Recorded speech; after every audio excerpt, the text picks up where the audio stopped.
राजस्थान में पिछले एक साल से विपक्ष एक ही सवाल दोहरा रहा था। मुख्यमंत्री भजनलाल शर्मा बार बार दिल्ली क्यों जाते हैं? क्या वे सिर्फ पर्ची लेने जाते हैं?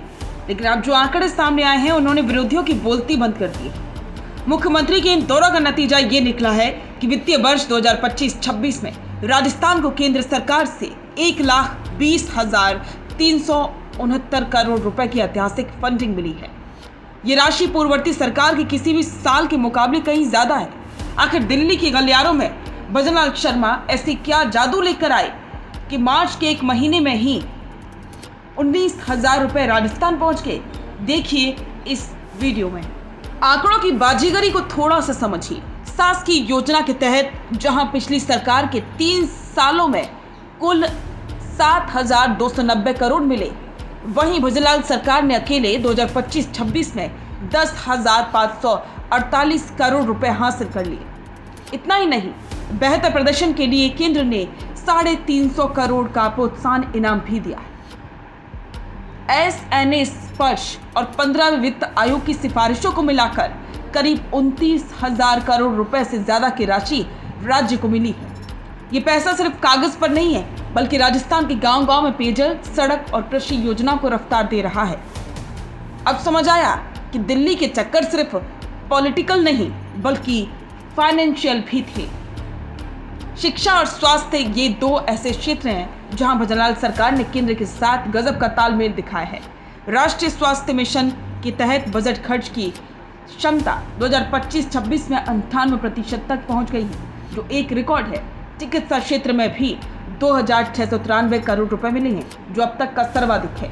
शिक्षा की बात करें तो समग्र शिक्षा अभियान में 2,972 करोड़ के साथ साथ स्कूलों के निर्माण के लिए 409 करोड़ की अतिरिक्त मंजूरी भी मिली है।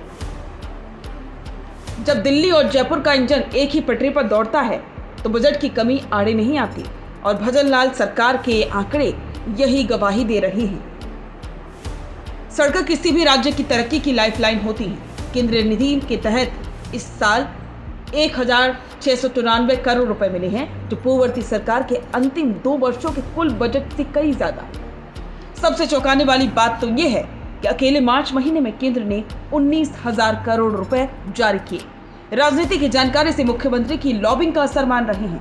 दिल्ली जाकर बार बार मंत्रियों से मिलना और फाइलों को क्लियर करवाना ही वो वजह है जिसके कारण राजस्थान को उसका हक और उससे ज्यादा फंडिंग मिल रही है। विपक्ष जिसे पर्ची का दौर कहता था, सरकार उसे प्रगति दौर साबित करने में जुटी है। अगर इसे देखा जाए तो इतनी भारी फंडिंग का मतलब साफ है, केंद्र सरकार राजस्थान को मॉडल स्टेट बनाना चाहती है। 2028 के चुनाव से पहले भाजपा चाहती है कि धरातल पर इतने काम दिखे कि विपक्ष के पास कोई मुद्दा ना रहे। 1.20 लाख करोड़ का ये फंड बताता है कि मुख्यमंत्री भजनलाल शर्मा ने केंद्र में अपनी क्रेडिबिलिटी बहुत मजबूत की है। वे दिल्ली से सिर्फ निर्देश नहीं बल्कि राजस्थान के विकास के लिए खजाना लेकर लौट रहे हैं। तो क्या आपको लगता है कि मुख्यमंत्री के दिल्ली दौरों का फायदा राजस्थान को मिल रहा है?